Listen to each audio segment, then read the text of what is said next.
3 سال تک یعنی کفار نے یہ عہد نامہ لکھ کر خانہ کعبہ پر وہ ٹانک دیا تھا اوپر،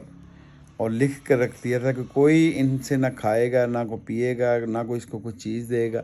نہ ان کو بازار میں سے کوئی چیز دے گا، کوئی بازار کے اندر کوئی چیز دے گا۔ مطلب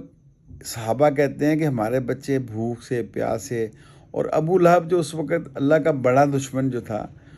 وہ لوگوں کو اکساتا تھا کہ ان کو کوئی چیز نہیں دینی، جو دینے جاتا تھا اس کو پکڑ لیتا تھا،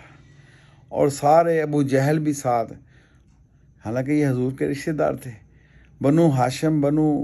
ابو مطلب جو تھے، ان کے اوپر ناطقہ بند کر دیا، اور آپ صلی اللہ علیہ وسلم نے کتنی محنتوں سے، یعنی 3 سال جو ہے نا وہ ایسے گزارے ہیں جس میں صحابہ کہتے ہیں ہم نے پتے بھی کھائے، اور بچے جو ہیں نا بھوک کو پیاس کی وجہ سے، یعنی وہ شدید ہمیں اتنی تکلیف ہوتی تھی، لیکن ہم نے حضور کا ساتھ نہیں چھوڑا۔